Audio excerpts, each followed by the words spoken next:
Hi guys, again, it is March 31st, 2020, and this is our Reader's Workshop video for today.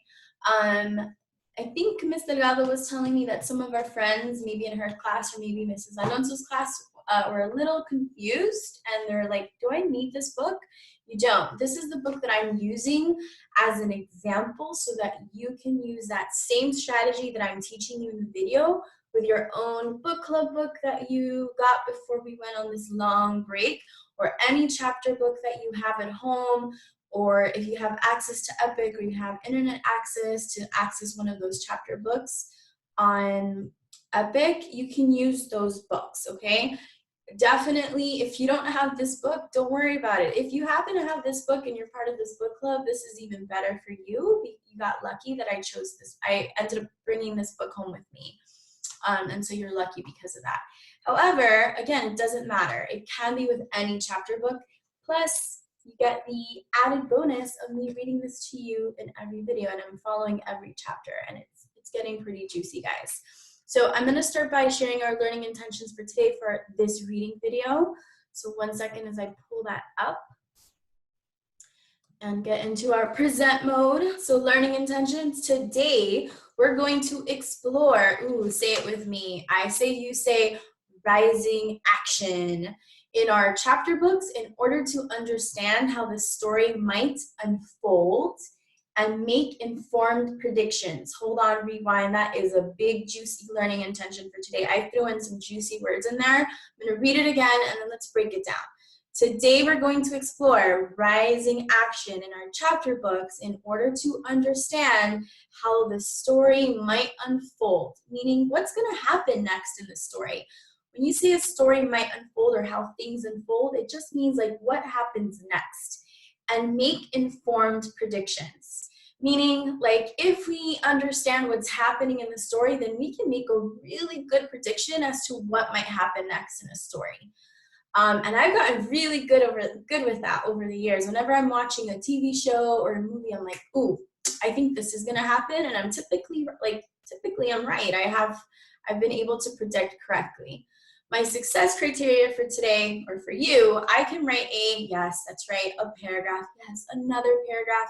The more that we write and the more that we practice writing, the better that we're going to become as writers. And in general, just, we're improving our ability to analyze books, analyze text, and analyze characters. So I can write a paragraph explaining rising action in a chapter book using evidence from the text, as well as making a prediction. Language intention, I say words like rising action. Social intention, like in our previous videos, I do the work even when no one is looking. And I cannot stress that enough, how proud I am of you guys who've been messaging me and sending me your work. I'm very, very, very proud of the work that you're doing and that you're trying. And that's all I want from you.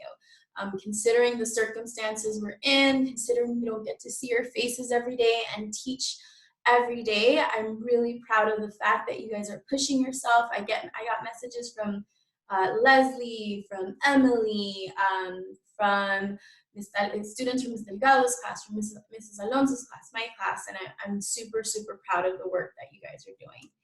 So let's look at our recipe card for today. Number 1 is obvious, read your book club book or chapter book. I have mine ready, so I got that. Make sure you have yours ready so that you can take it out and you're like, ooh, I'm gonna try that right now.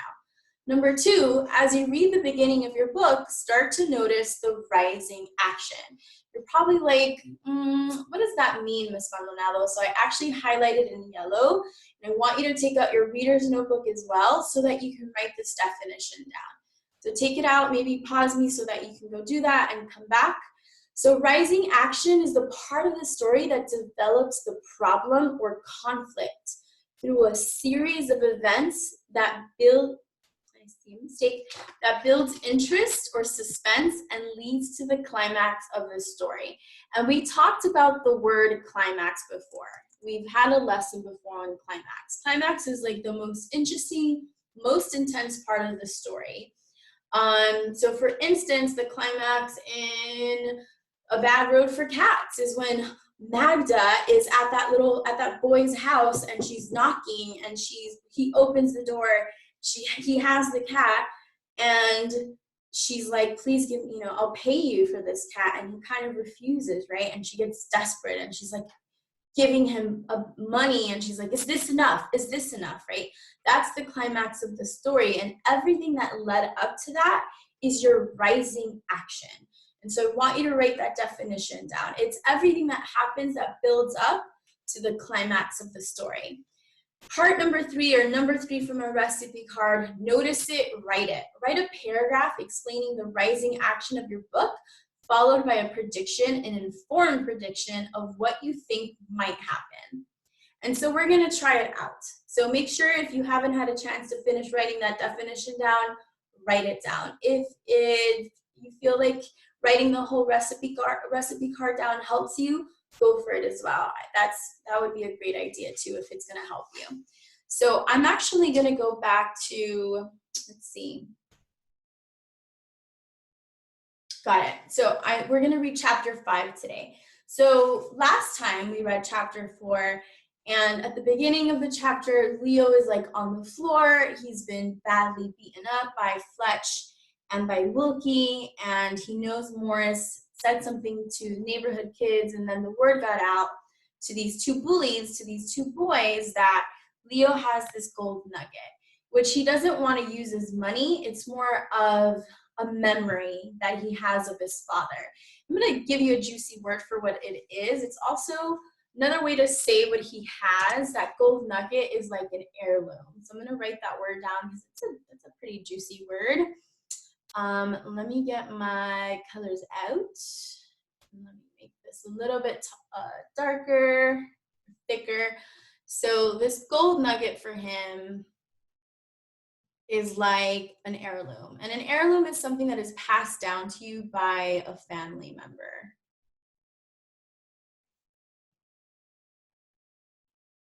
And so here's the word. It's kind of a weird word because it sounds like it wouldn't have an H. The H is silent. The whole word is kind of difficult to spell, but so this gold nugget really represents this heirloom to him. It's not that he wants to use it to get money. It just has sentimental value, meaning it has a story behind it. For him, the gold nugget represents his grandfather that he never got to meet, and all these amazing stories about his grandfather. So that's where we left off, and Morris is upset. He's highly apologetic. He's like, I'm so sorry. I didn't mean for this to happen to you.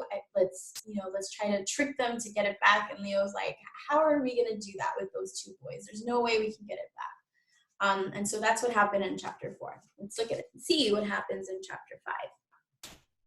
Leo sat down on the flea-bitten horse blanket that he used as a bed. He rubbed his sore jaw. His stomach grumbled. The best thing he realized would be to close his eyes, get to sleep, and forget about this day. He closed his eyes, but kept thinking about what Morris had said. He could trick them. The words had wormed their way into his mind. Wormed their way into his mind like a worm, right? He's thinking about it. It's taking over his brain, the thought of tricking those 2 boys to get the gold nugget back. Finally, Leo sat up and lit a candle. Maybe Morris was onto something. Of course, Leo couldn't make those 2 goons hand over the gold, but maybe there was a way to trick them, like the way Grandpop had tricked the grizzly bear. Leo could hear Papa's voice now in his mind. It was 1849, and Grandpop was only 16 years old. Gold had been discovered in a stream bed in Northern California, and Grandpop was heading west to make his fortune. It had been a tough journey. He'd been held up by bandits near St. Louis. He came this close to getting bitten by a 4-foot-long rattlesnake in the Indian Territory. Finally, he'd made it high into the Rocky Mountains. It was rough country, but beautiful too, with streams as blue as the sky and fields of wildflowers that stretched out like rainbows. Ooh, beautiful similes in there. The sun was setting, and Grandpop had made his camp and built his fire. He got up to fetch some wood for the night. He was coming back over a hill when he saw an enormous bear. 3 times the size of a man, Papa would say, stretching his arms up to the ceiling. The bear rose up and roared at Grandpop, bearing enormous teeth. Grandpop knew about the Rocky Mountain grizzlies. They ran faster than mountain lions. They could climb trees. They could rip a person to shreds with a swipe of a paw. Grandpop could see the bear's claws, 10 black daggers, glistening in the setting sun. I'm just going to pause because that's an amazing metaphor right there. 10 black, right? 10 black daggers. Are his nails actually daggers like knives? They're not.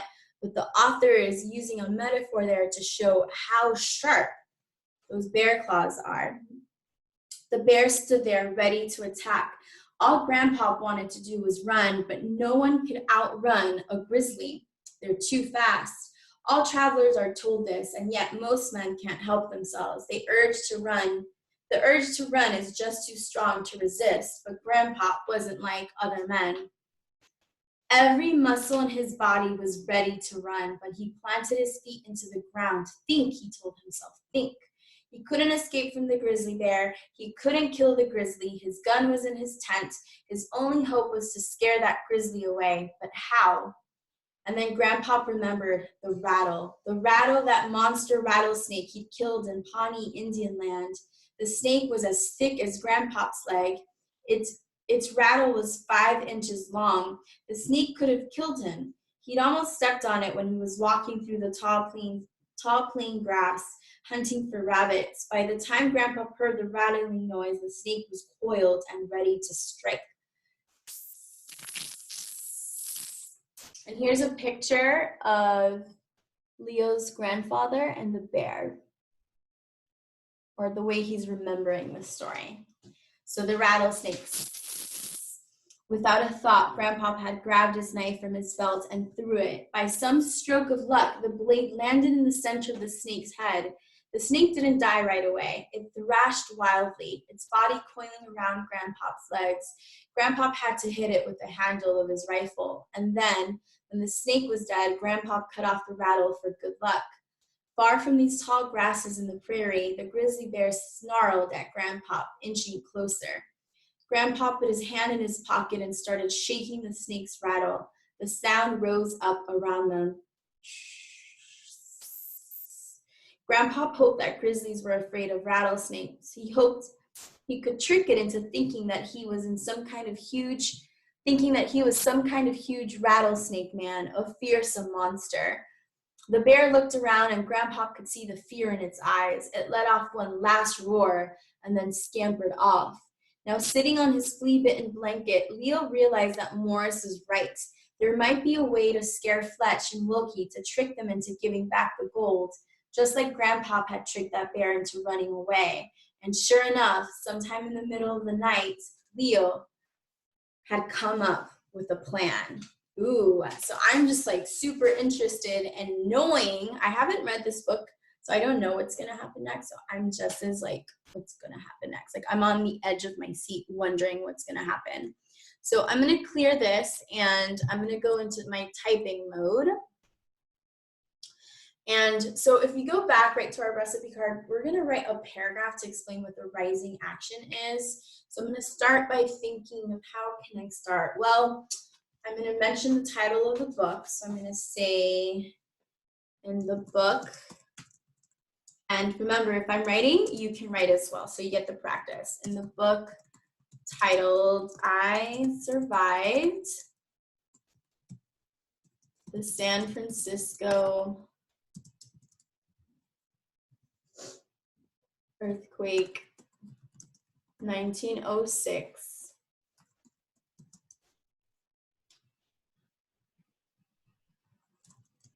Leo.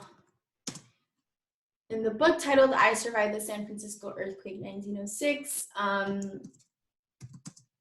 Leo lays in bed thinking of Morris's words. Thinking of Morris's words about possibly getting his gold nugget back. This is part of the rising action of the text because he or because Leo is beginning to think there might be a way to retrieve his gold, to get back, right? To retrieve his gold. He, in the story, he has a flashback of the story his father once told him about his grandpa facing a fierce grizzly bear by tricking him into thinking there was a rattlesnake nearby. This makes Leo think tricking Fletch and Wilkie is a possibility,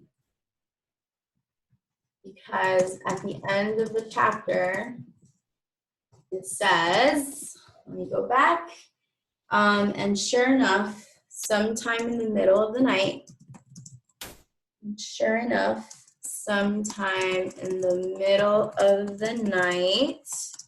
Leo had come up with a plan. Let me read it again, and then at the end, we're going to add a prediction of what might happen. Or my prediction, you can write your own prediction as well. So in the book titled, I Survived the San Francisco Earthquake 1906, Leo lays in bed thinking of Morris's words about possibly getting his gold nugget back.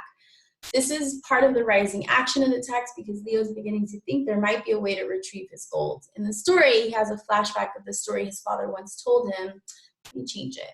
The story, and then I say story again. So in the text, he has a flashback of the story his father once told him about his grandpa facing a fierce grizzly bear by tricking him into thinking there was a rattlesnake nearby. This makes Leo think tricking Fletch and Wilkie is a possibility because at the end of the chapter it says, and sure enough, sometime in the middle of the night, Leo had come up with a plan. I predict, right? I want you to write your own prediction. What do you think is going to happen? Pause so that you can do that now. And now you've unpaused me, so I'm going to come up with my own prediction. I promise I haven't read the book, so I am predicting. I predict Leo is going to ask Morris to help him trick the two boys, and perhaps they're going to dress up in a scary costume or dress up as ghosts in order to retrieve the gold. Okay, so again, you're going to try this strategy of noticing rising action in your own chapter book, and I really want you to try writing a paragraph about your own rising action in your chapter book. Make sure you're using complete sentences, you're using evidence from the text, you're using the word rising action, and then at the end of your paragraph, you should definitely have a prediction. Again, you can send me pictures of your paragraphs to my phone number, to Ms. Alonso, to Ms. Delgado. Hopefully you are enjoying this book as much as I am. Later, guys.